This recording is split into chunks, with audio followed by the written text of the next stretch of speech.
गीत आंसू पहुंचकर सीजन के गा रहा हूं, गीत आंसू पहुंचकर सीजन के गा रहा हूं, मां भारती के दर्द को अब तक पहुंचा रहा हूं।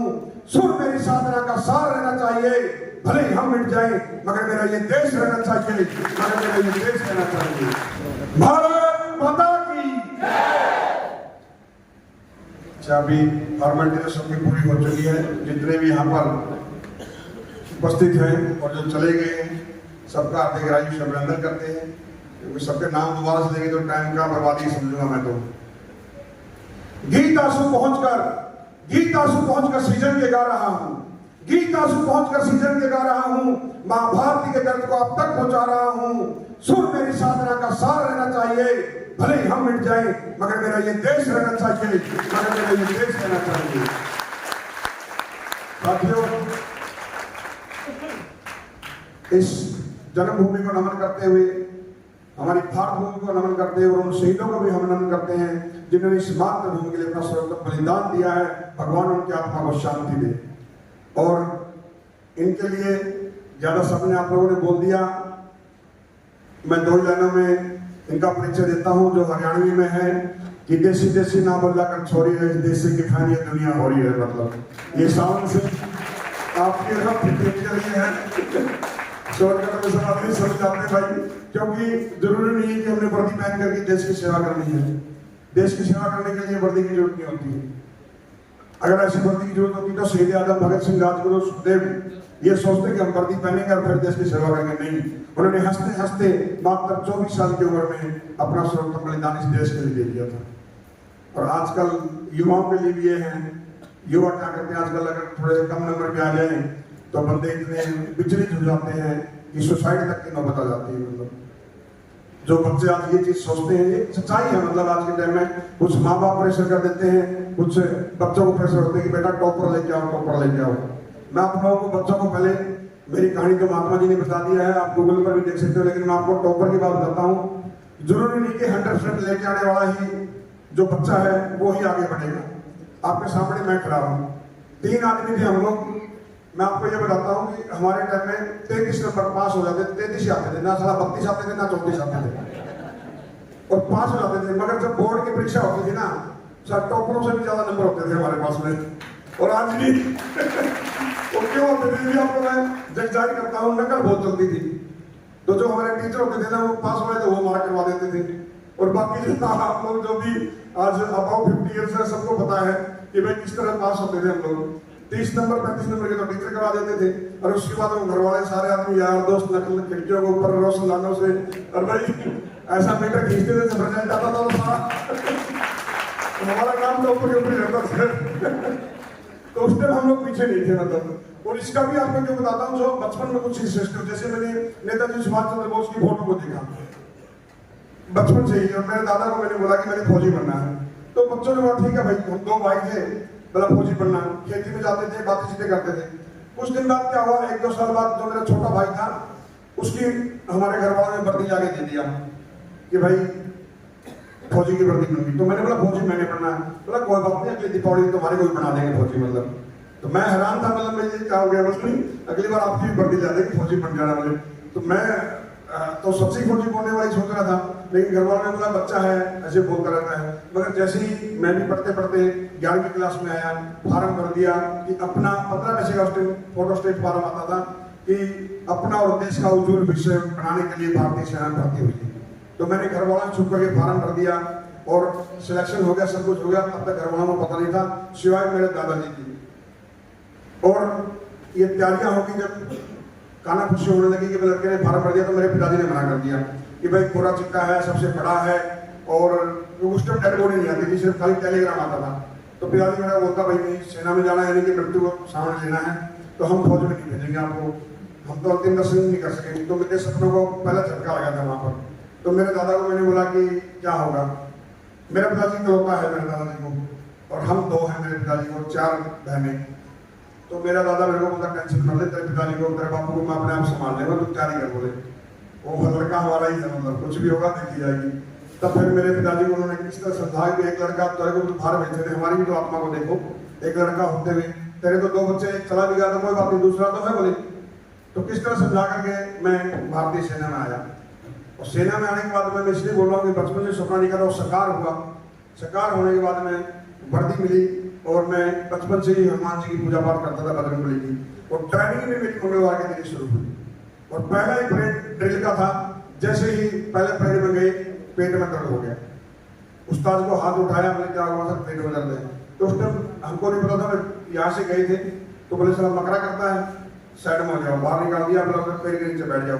मैं बरगद के पेड़ के नीचे बैठा और उसी टाइम मेरे दोस्त ट्रेनिंग कर रहे हैं। तो मैंने फिर हनुमान जी को याद किया कि आज पहला दिन है और आज के दिन आपका मंगलवार के दिन ट्रेनिंग, और आज ये हाल था तो 9 महीने कैसे निकलेंगे।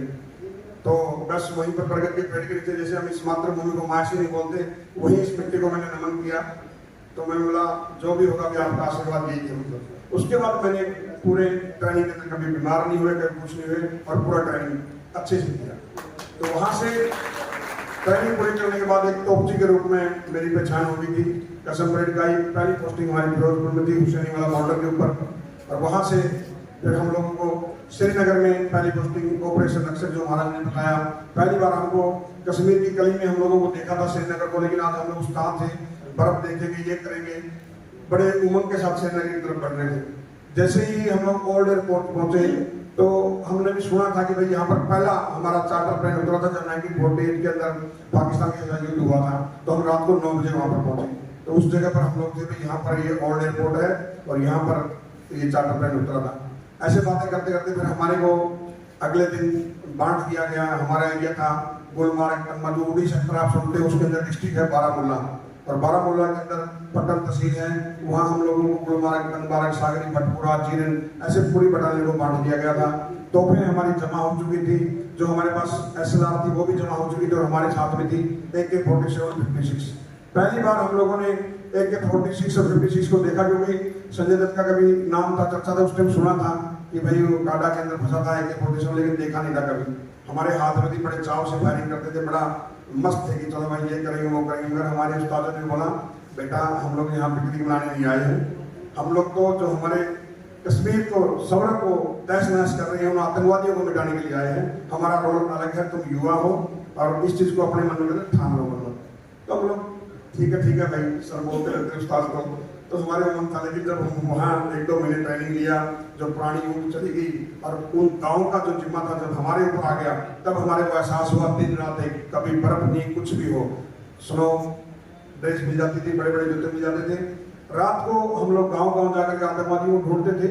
वहाँ पर एक ताकि अपना सरदारों का और हिंदुओं का एक पेड़ा गाँव था, वो भी हमारे अंडर में था। वहाँ पर हम लोगों को दिन में भी जाना पड़ता था, रात में कंपल्सरी था। बाकी एरिया बांटे हुए थे, तो वे हमारे एरिया में को चुटपुना करते। ऐसे करते करते मुझे कश्मीरी लैंग्वेज कोर्स करने का मौका मिला। और जब मैं कश्मीरी लैंग्वेज कोर्स करके आया तो शिव साहब ने इंटरव्यू लिया, तो हमारी रेजिमेंट का एक खुफिया भाग, जिसको हम इंटेलिजेंट बोलते हैं, उसमें मेरा सिलेक्शन हो गया। भारत माता की। तो उससे फायदा ये हुआ कि मैं उसमें कश्मीरी वेशभूषा में रहता था, फैरन वगैरह पहन करके, फ्याज मेरा नाम होता था। और जो हमारे साथ सिलेंडर के आतंकवादी, उनके साथ हम लोग जगह जगह घूमते थे। तो 8 महीने मैंने शंकराचार्य मंदिर हो गया, डल झील हो गया, बसों में उनके साथ में उठना बैठना, मस्जिदों में जाना, सब वो कार्य के जो हम लोगों को नहीं भी करने चाहिए, क्योंकि सैनिक को सब काम करने पड़ते हैं। तो इस दौरान हम लोगों को बहुत मौके मिले। मैं आपको शॉर्टकट में बताता हूँ कि कई आतंकवादियों को हमने पहले मौत के घाट उतारा, मगर इस बार क्या होता था, कभी उधर चुटपुट कर देते थे, कभी उधर चुटपुट कर देते थे। ऊपर से प्रेशर आता था कि तुम्हारे एरिया में यार आतंकवादी फायर करके जाते हैं। शिव साहब हमारे ऊपर प्रेशर करता था क्या हो रहा है, मगर जब भी हमको इन्फॉर्मेशन मिलती, मैं बोलता साहब वहाँ पर आतंकवादी है, तो वहाँ जैसे ही हमारी गाड़ी जाती है उससे पहले आतंकवादी फंस जाते। तो ये 15-20 दिन से यही चल रहा था, मतलब आतंकवादी वही थे, कभी इधर कभी उधर। तो एक बार हम लोगों को टिप मिली, मैं बोला साहब आपकी बार खबर पक्की है। और खबर क्या पक्की थी कि आप जो भी यहाँ प्रिंसिपल सर भी है, टीचर नाराज नहीं होना, तो टीचर के घर पर आतंकवादी छुपे हुए थे। तो हमको टिप मिली भाई दरगाहों के अंदर छुपे हुए। इस बार हमने प्लानिंग क्या चेंज किया, आप लोगों ने पिक्चरों में देखा होगा, सिविल बस को रोका हम लोगों ने। साहब को बोला साहब एक बार कुछ चेंजिंग करेंगे। बोले क्या करेंगे, जो भी बस आ रही थी सिविल की ST बसें कश्मीर की, उनको रोका, सवारियों को उतार दिया और सब आदमी ने बुलेट प्रूफ लगाए, पटका पुटका लगा करके सीटों ऊपर लेट के ड्राइवर उनका रखा हम लोगों ने। और उस गाँव को चारों तरफ से हमने घेर लिया। तो लगभग 2:30 बजे के आसपास हर रोज हम लोग सवेरे वहाँ पर चेकिंग करते थे।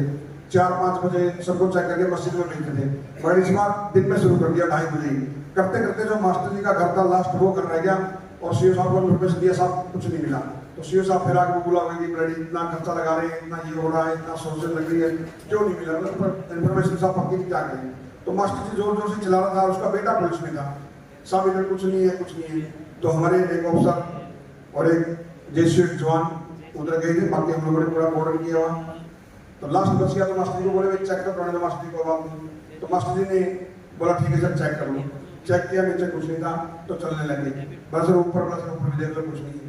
मगर सेना में तो करना पड़ता, जैसे ऊपर गए वहाँ पर लकड़ी के पूरे घर रहते हैं, देखा सेकंड फ्लोर पर कुछ भी नहीं है, खाली गद्दे पड़े हुए हैं। तो इतना बोल करके वायरल सेट को बोल दिया सर कुछ भी नहीं है मतलब। तो सीओ साहब बोला क्या हो सकता, मैंने बोला सर पक्की इन्फॉर्मेशन दी, एक नहीं 2-3 दिन ऐसे बोल करके निकलने लगे। तो हमारा एक जवान था सुरेंद्र करके, जो मिलिट्री करने वाला, छोटी हाइट थी उसकी, उसने बोला गद्दे के नीचे देख लेते हैं।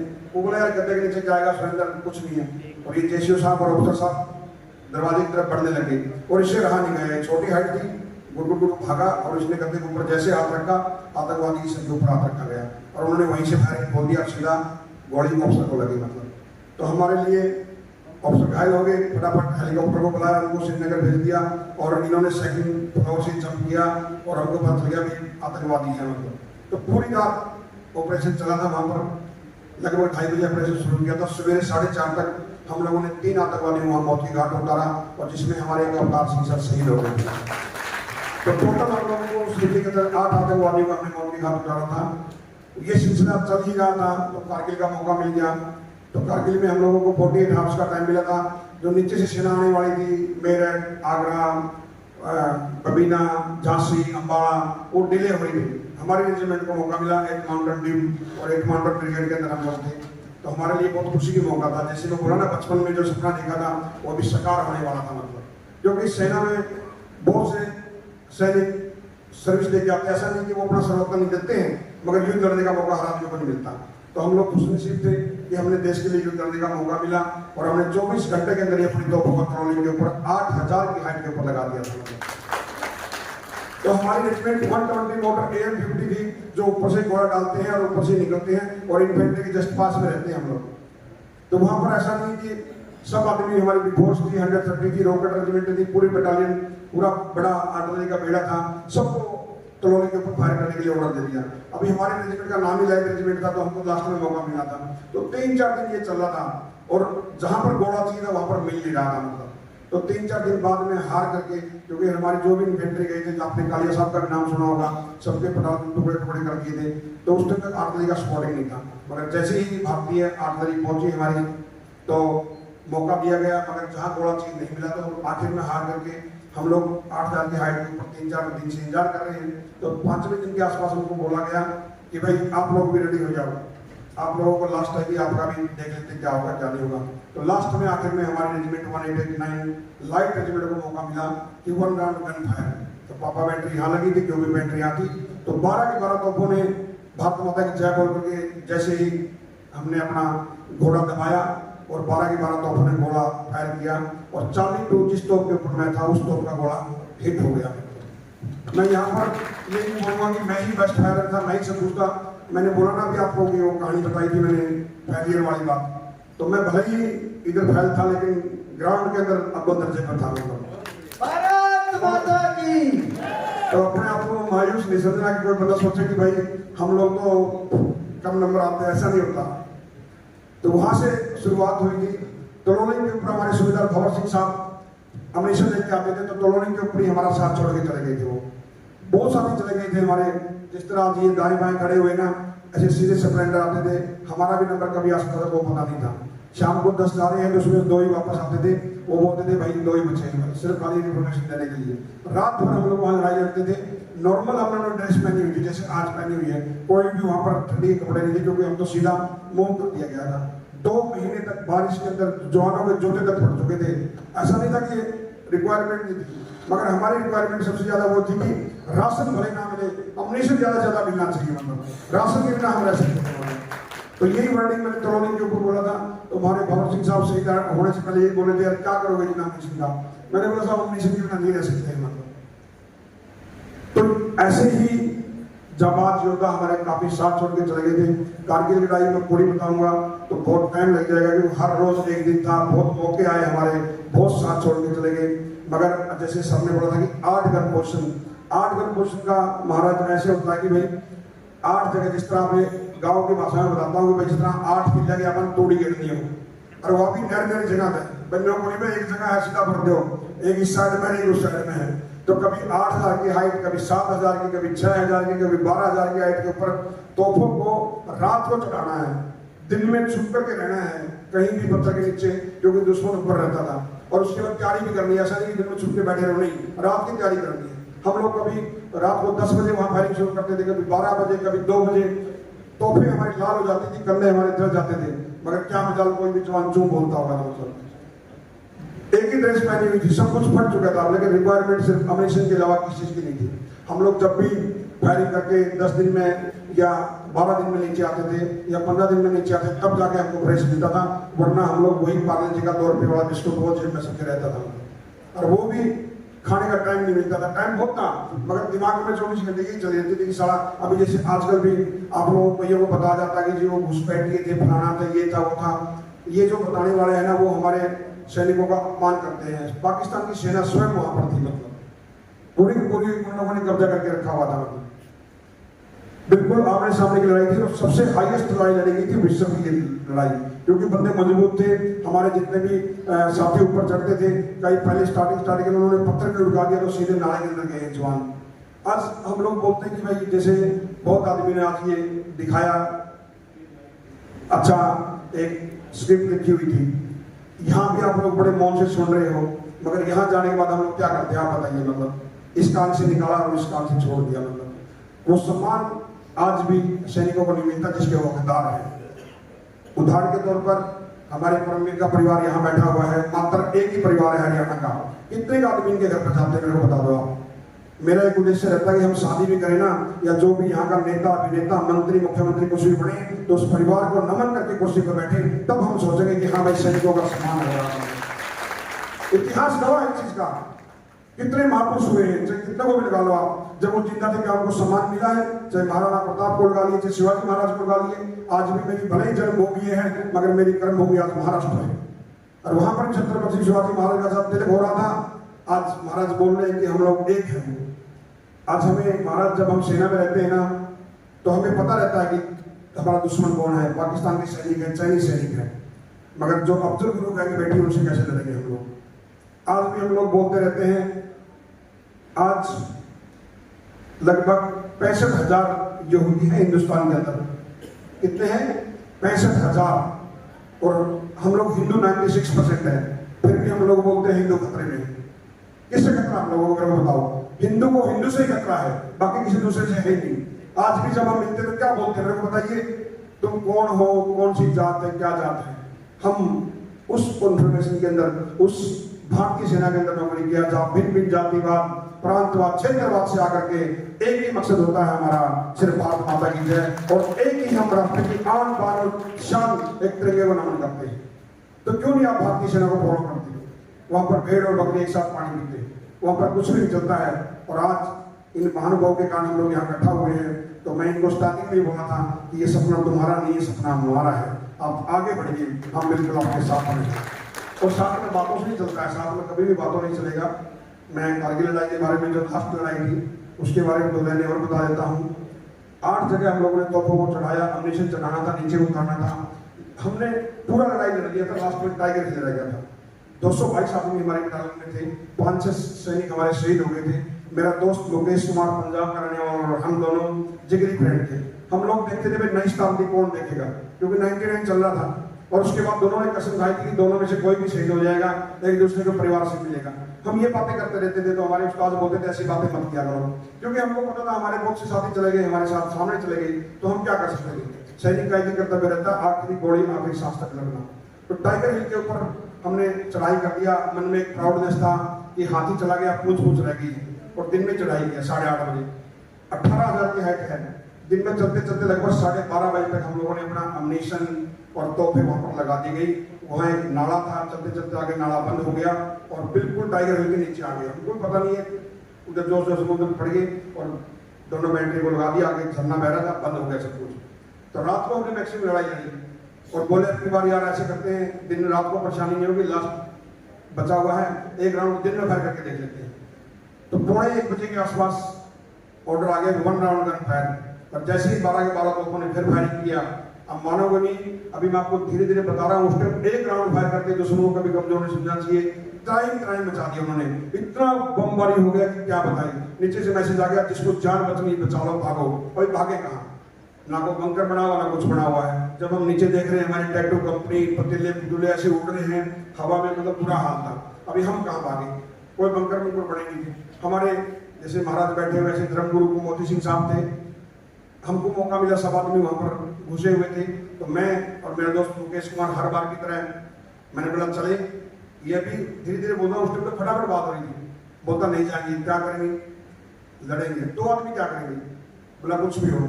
फिर मैंने बोला जिसको ज्यादा तनख्वाह मिल रही है वो चलेगी, हम दोनों सिपाही क्या करेंगे। बोलता अगर आपको डर लग रहा था आप जाइए। ये वर्डिंग था।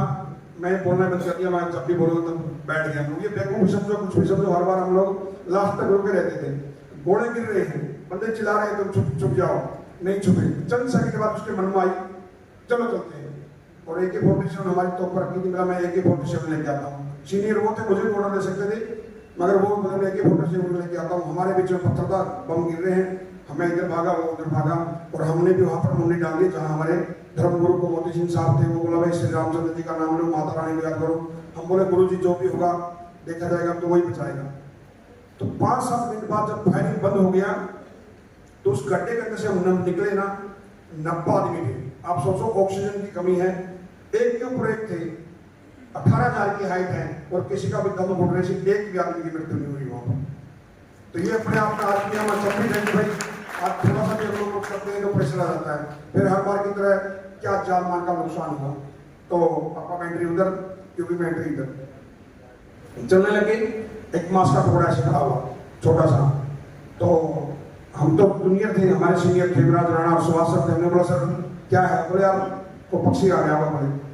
तो फिर थोड़ा आगे चले, फिर एक मोटा और मोटा मास का टुकड़ा मिला। बोला सर ये, बोले यार कोई गीत वगैरह आ गया हुआ। मगर जैसे थोड़ा आगे बढ़े तो उसने बोला मुकेश और राणा सर बैठ गए और मेरे दोस्त की गर्दन यहाँ से उठ चुकी है, ब्लड चल रहा है, धड़कन चल रही है, नबज चल रही है, हमारे गर्दन नहीं है।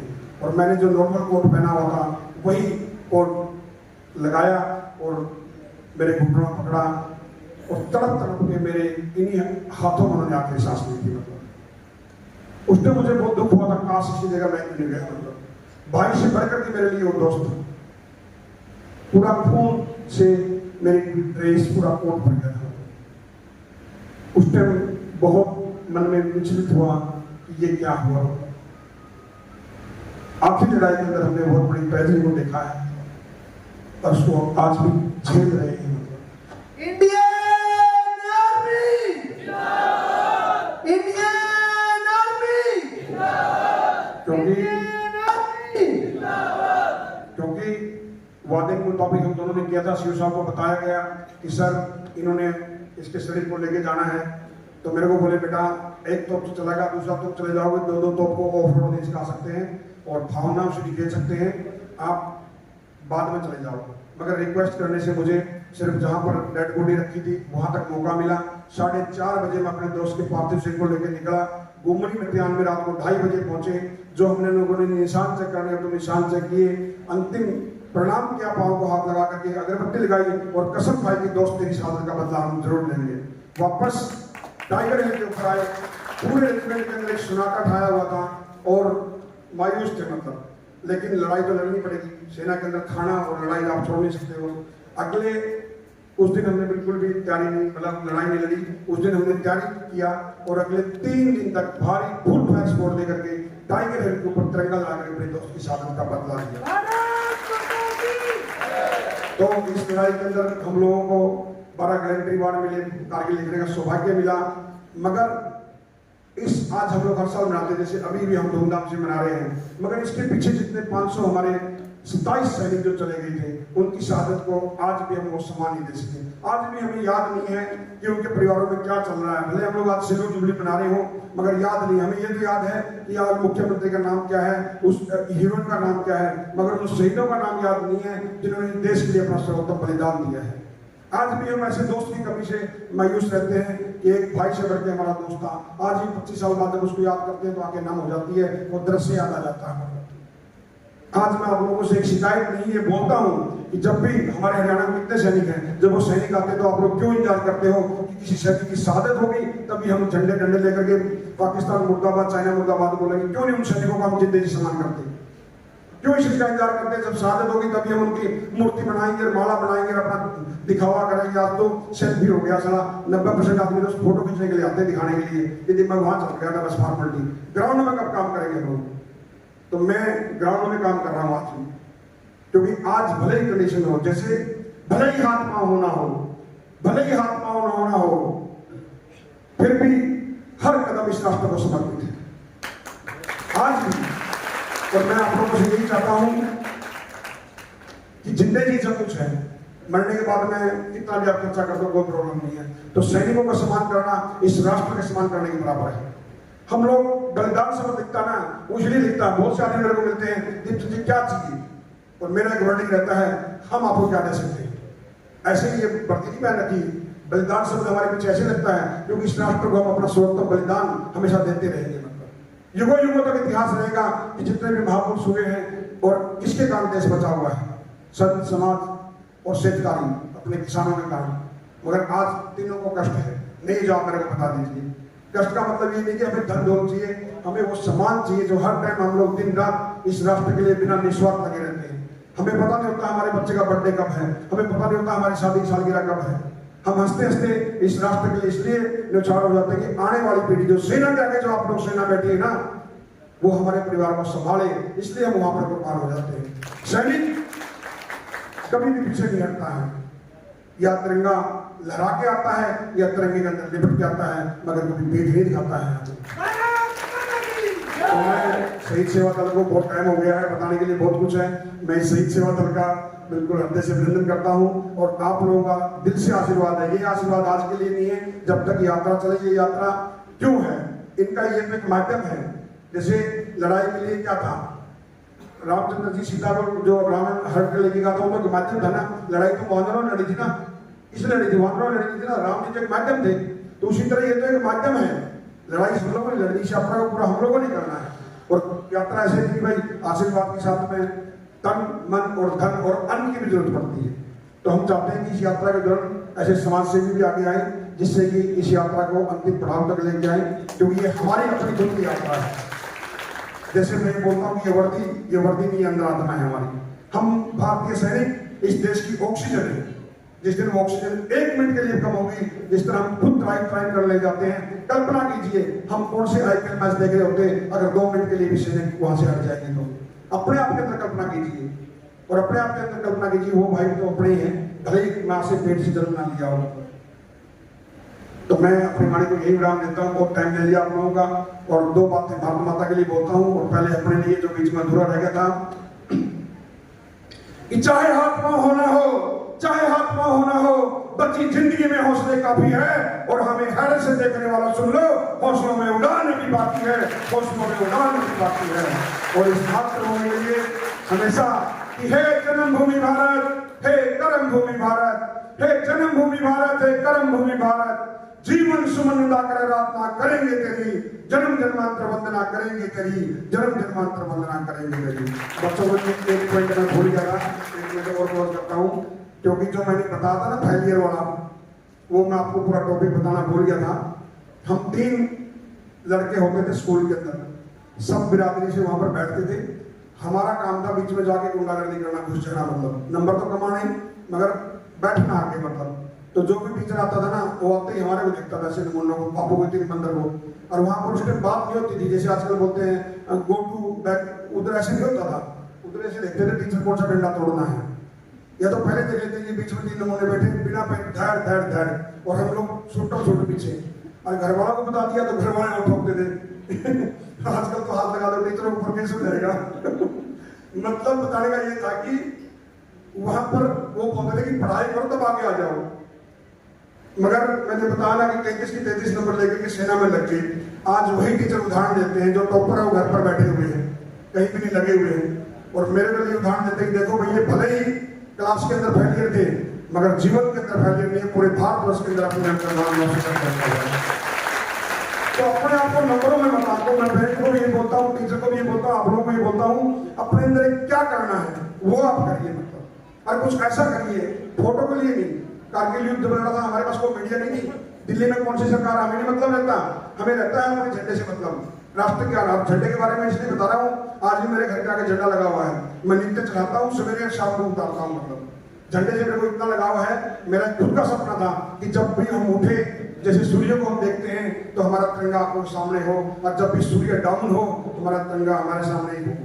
ये एक सपना होना चाहिए हमारा। जब तक सपना आप खुद नहीं लोगे, आज मेरी कंडीशन ऐसी है, मैंने वो 2 मिनट लेना पड़ेगा सर, क्योंकि मेरी तो कहानी तो बता ही नहीं, आप रुकना पड़ेगा आप लोगों भाई।